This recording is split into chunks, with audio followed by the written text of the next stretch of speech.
Bienvenidos a nuestro tercer tema de nuestra serie titulada Desenmascarando las mentiras de Babilonia. Antes de comenzar con nuestro tercer tema, vamos a inclinar el rostro para orar. Padre nuestro que estás en el cielo, santificado sea tu nombre. Te agradecemos, Señor, porque eres grande, eres misericordioso y eres amoroso.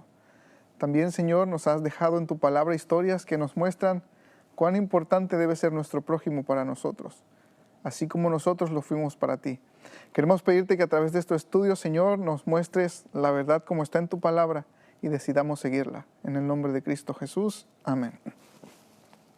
Sabemos que en la antigüedad la mujer no era bien apreciada, aunque Dios había ordenado, ama a tu prójimo como a ti mismo, según Levítico 19:18. Esto incluía sin duda alguna a la mujer. Lamentablemente el pecado fue haciendo que se tratara a la mujer como alguien de segunda categoría. Sin embargo, Dios, en su infinita misericordia, quiso recordarnos lo importante que era para Él y que debe ser para nosotros. Ahora, María ha sido por excelencia la mujer referente en la Biblia, por el solo hecho de haber sido la madre de Jesús, que fue el Salvador del mundo. Lamentablemente, por ese hecho se ha exaltado tanto a María que se han desarrollado dogmas errados en cuanto a ella. No cabe duda que fue una mujer excelente y especial, pero no por eso deja de ser un ser humano como usted y como yo. Voy a leer lo que la Iglesia Católica afirma sobre María y vamos a ver algunos argumentos que ellos utilizan y vamos a ver lo que la Biblia dice respecto a eso. La Iglesia Católica afirma: la expresión siempre virgen fue recogida por el Segundo Concilio de Constantinopla, que afirmó: el Verbo de Dios se encarnó de la Santa Gloriosa Madre de Dios y siempre Virgen María, y nació de ella. Esta doctrina fue confirmada por otros dos concilios ecuménicos, el cuarto de Letrán, año 1215, y el segundo de León, año 1274, y por el texto de la definición del dogma de la Asunción, año 1950, en el que la virginidad perpetua de María es aducida entre los motivos de su elevación en cuerpo y alma a la gloria celeste. Esto lo dijo el Papa Juan Pablo II en la audiencia general el miércoles 28 de agosto de 1996.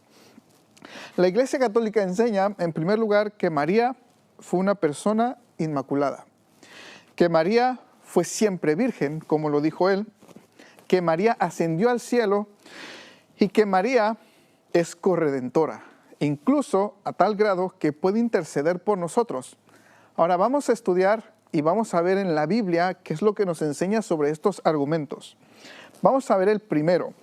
María en realidad no siguió siempre virgen. Ahora, este argumento no tiene ninguna base bíblica y yo les voy a hacer una pregunta. ¿Quién se compromete y piensa en casarse para ser siempre virgen? Yo creo que nadie. Ahora vamos a ver lo que dice Mateo 1:18. Mateo 1:18. Dice lo siguiente: el nacimiento de Jesucristo fue así. Estando María comprometida, su madre con José, antes que se juntasen, se halló que había concebido del Espíritu Santo. Estando comprometida María, su madre, con José, antes que se juntasen. Es decir, María estaba comprometida, María se iba a casar, María sabía lo que eso significaba. Y obviamente yo imagino que todas las señoritas de aquel entonces esperaban ser la madre del Mesías. Y la única manera en que alguien pudiera tener un hijo era teniendo intimidad con su esposo. Ahora, aquí no nos dice que María no fue virgen y la Biblia no utiliza la expresión María dejó de ser virgen, pero nos da muestras de que María no siempre fue virgen.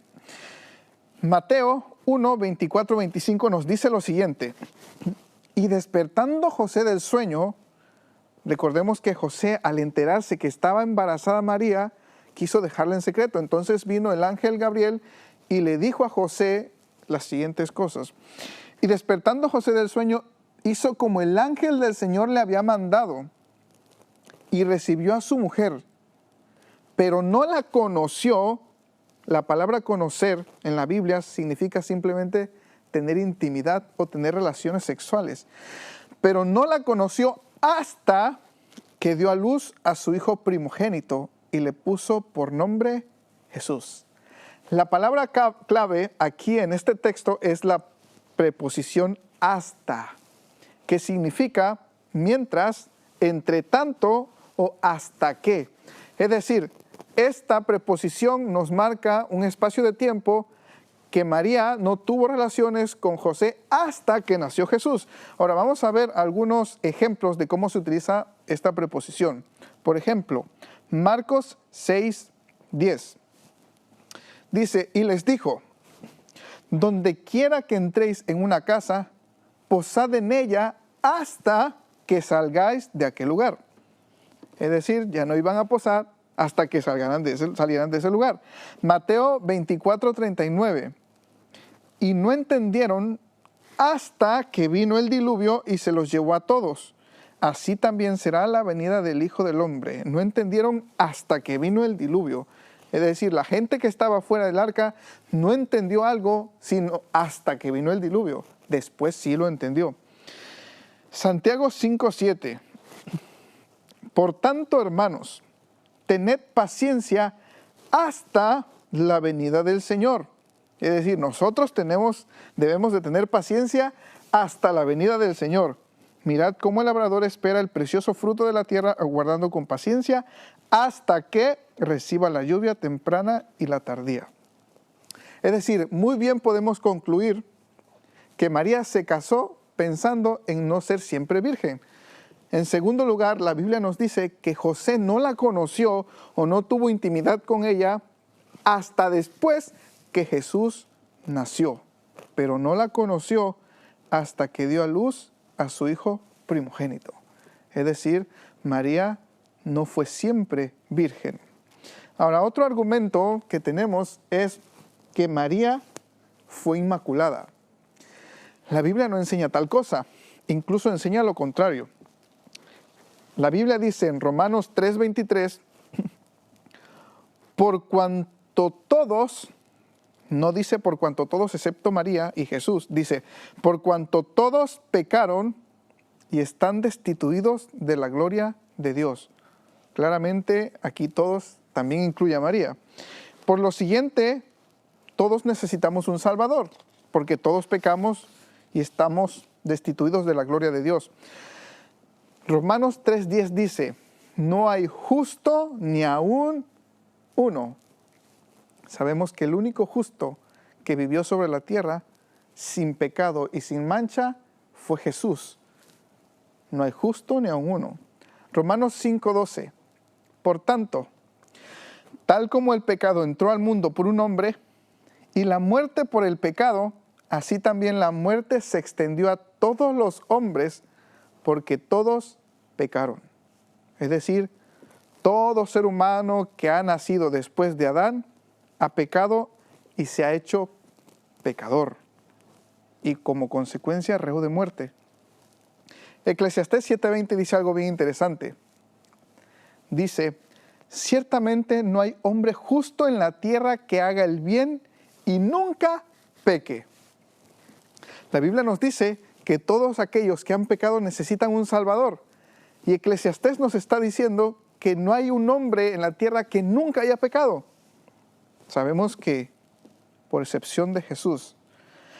¿Y qué es lo que pasa cuando decimos que no hay pecado en nosotros? Primera de Juan 1:8 dice, si decimos que no tenemos pecado, nos engañamos a nosotros mismos y la verdad no está en nosotros. Lo interesante es que María reconoció que ella necesitaba un Salvador. Y si ella necesitaba un Salvador, quiere decir que ella fue pecadora. Veamos lo que dice Lucas 1:46, 47. Lucas 1:46, 47. Entonces María dijo, engrandece mi alma al Salvador, y mi espíritu se regocija en Dios, mi Salvador. Es decir, María reconoce que ella necesitaba un Salvador. ¿Y quiénes son los que necesitaban un Salvador? Los pecadores. Lucas 19:10 nos dice de qué la vino a salvar. porque el Hijo del Hombre vino a buscar y a salvar lo que se había perdido. Si bien María era una mujer ejemplar, si bien María tenía una relación con Dios, yo creo que tenía una relación muy especial con Dios, porque el hecho de que Dios la eligiera para ser la madre del Salvador quiere decir que María era una mujer especial, pero no por eso significa que María nunca pecó. María necesitaba un Salvador. Eso nos quiere decir que María fue pecadora. Quiere decir que entonces María no fue inmaculada. Inmaculada significa que nunca pecó. Y para eso entonces sus padres tuvieron que ser inmaculados y así sucesivamente. Ahora, ya vimos que María no fue siempre virgen, que María no fue inmaculada. Ahora, si María fue pecadora, María en su tiempo murió y podemos tener la seguridad de que murió con la esperanza de la resurrección. Ahora, si María murió, María no ascendió al cielo. María no puede estar en el cielo. En primer lugar, la Biblia no dice nada en cuanto a la ascensión de María, ni siquiera el libro de Apocalipsis, donde tenemos ahí la escena del cielo y todos los que están alrededor del trono, nos dice algo de que María esté allá. Sin embargo, tenemos ejemplos de que hay personas que ascendieron. Por ejemplo, Enoc. Nosotros sabemos que la Biblia dice que Dios se lo llevó porque Enoc caminó con Dios. No solo eso, también Elías y Moisés. Pero no nos dice nada de María. No nos dice, y el Señor se trajo a María por ser la madre de Jesús. No nos dice nada de eso. Podemos tener la seguridad de que María murió con la esperanza de la resurrección. Ahora, en segundo lugar, aparte de que la Biblia no menciona nada, la Biblia dice que todos los que pecaron mueren, pero los que creyeron en Jesús resucitarán. Romanos 5:12, vamos a ver lo que dice Romanos 5:12. Romanos 5:12. Dice lo siguiente. Por tanto, como el pecado entró en el mundo por un hombre, y por el pecado la muerte, así la muerte pasó a todos los hombres, por cuanto todos pecaron. María fue una mujer que necesitó un Salvador. María, entonces, tenía como consecuencia la muerte. Entonces, si María murió, no ascendió al cielo. Y de ahí se desarrollan otras cosas. Si María no ascendió al cielo, entonces quiere decir que no puede ser intercesora. Ahora, Primera de Tesalonicenses 4:13, 17 nos dice lo que pasará con los que murieron en Cristo. Primera de Tesalonicenses 4:13 al 17. Tampoco queremos, hermanos, que ignoréis acerca de los que duermen. Para el apóstol Pablo, los que duermen son los que están muertos, para que no os entristezcáis como los otros que no tienen esperanza. Si creemos que Jesús murió y resucitó, así también traerá Dios con Jesús a los que durmieron en él. Por lo cual os decimos esto en palabra del Señor, que nosotros que vivimos, los que habremos quedado hasta la venida del Señor, no precederemos a los que durmieron. El Señor mismo, con voz de mando, con voz de arcángel y con trompeta de Dios, descenderá del cielo. Entonces, hasta ese momento, los muertos en Cristo resucitarán primero.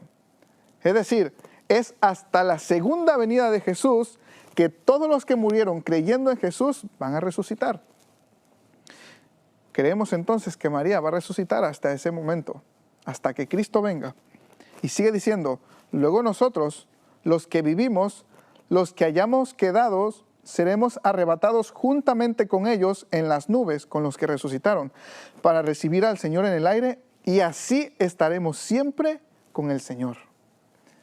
Es decir, nuestra reunión con todos los que murieron y van a resucitar va a ser hasta que Cristo venga. Hasta ese momento entonces estaremos para siempre con el Señor.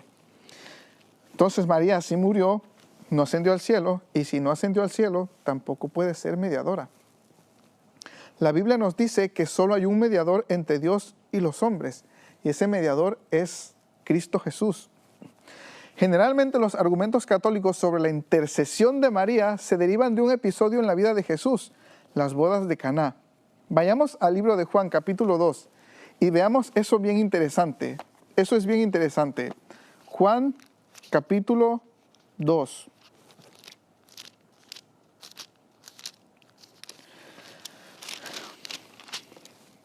Juan, capítulo 2, versículo 1. Al tercer día se celebraron unas bodas en Caná de Galilea, y estaba allí la madre de Jesús. También fueron invitados a las bodas Jesús y sus discípulos. Y faltó vino.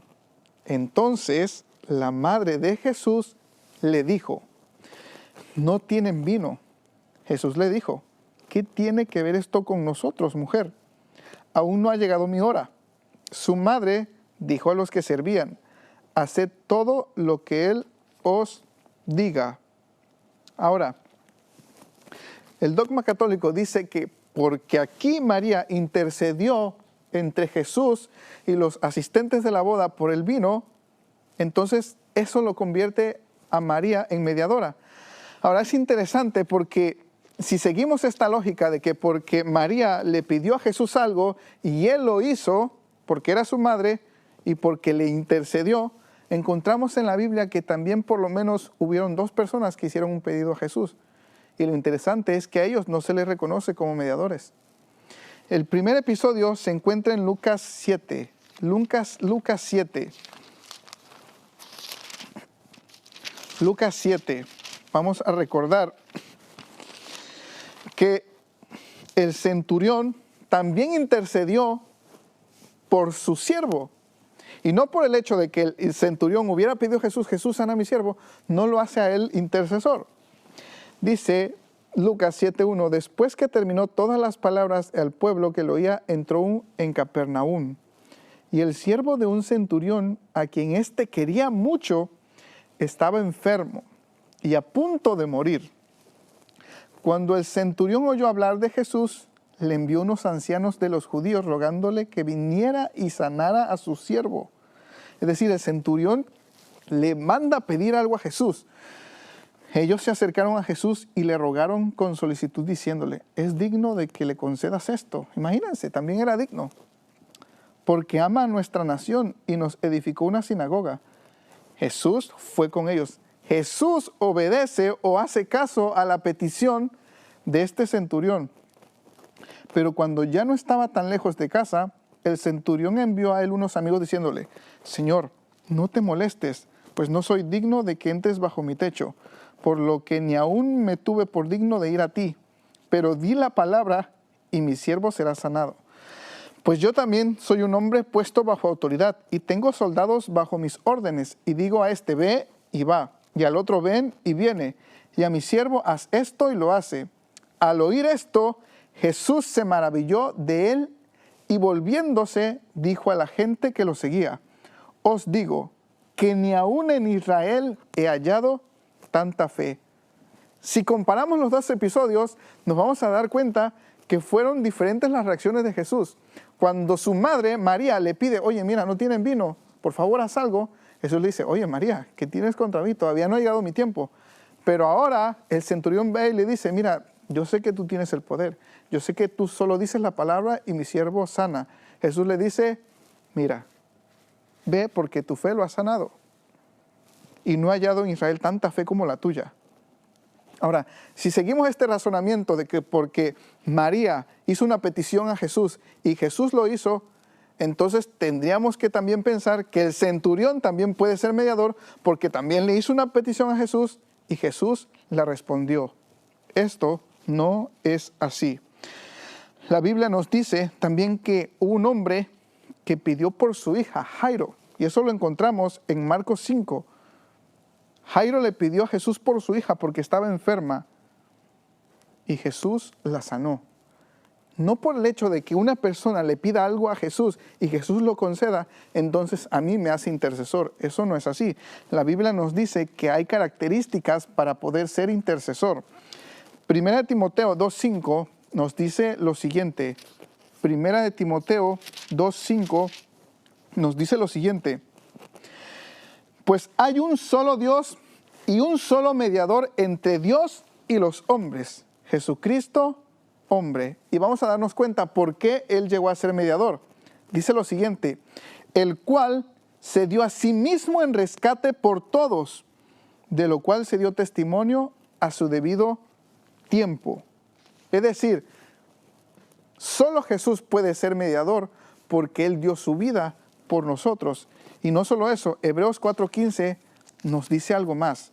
Hebreos 4:15 nos dice algo más. Dice,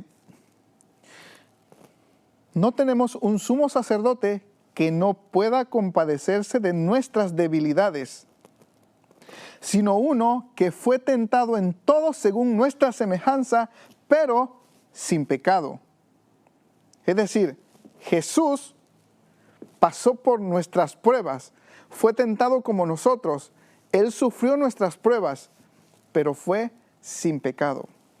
Ahora, lo interesante es que solo Él puede ser un mediador, Él solo puede ser nuestro sumo sacerdote, porque Él como hombre enfrentó la tentación y no pecó, pero como Dios tiene el poder para darnos la victoria sobre el pecado. Ahora, María solo tiene la parte del ser humano, María no es divina como Dios, como Jesús en realidad. Ahora, la Biblia nos dice que solo necesitamos pedir en el nombre de alguien. Y eso se encuentra en Juan 14:13. Es muy conocido, Juan 14:13. Nos dice lo siguiente, Juan 14:13. Dice,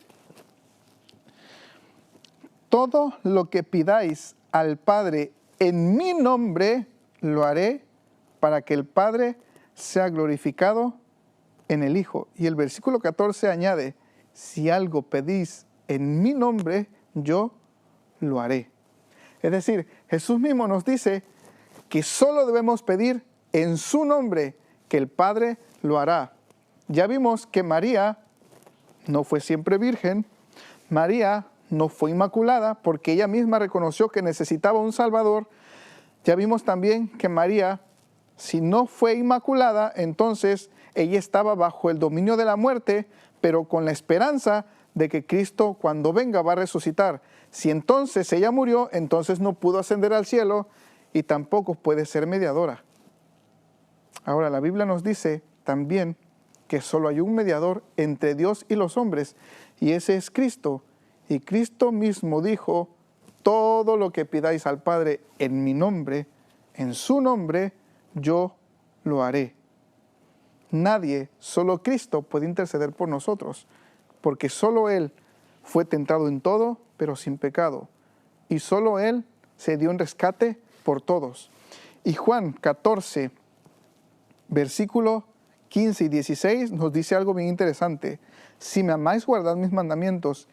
Y yo, Cristo, rogaré al Padre y os dará otro consolador para que esté con vosotros para siempre.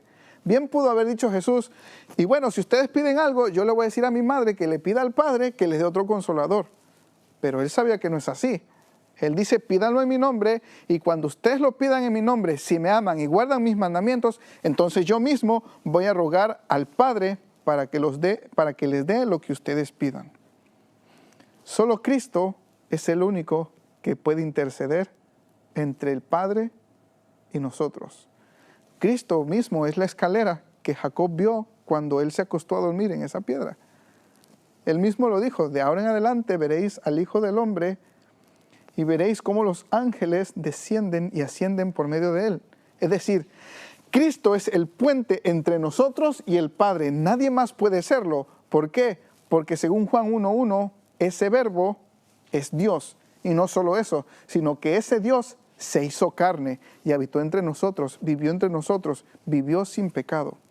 Solamente nosotros, si necesitamos algo, lo único que debemos hacer es pedir todo en el nombre de Jesús. Y podemos tener la seguridad de que el Padre nos escuchará y nos responderá conforme a su buena voluntad. Ojalá que de ahora en adelante todo lo que le pidamos a Dios lo hagamos solo en el nombre de Jesús, sabiendo y conociendo y confiando que el Padre nos contestará. Que el Señor nos bendiga.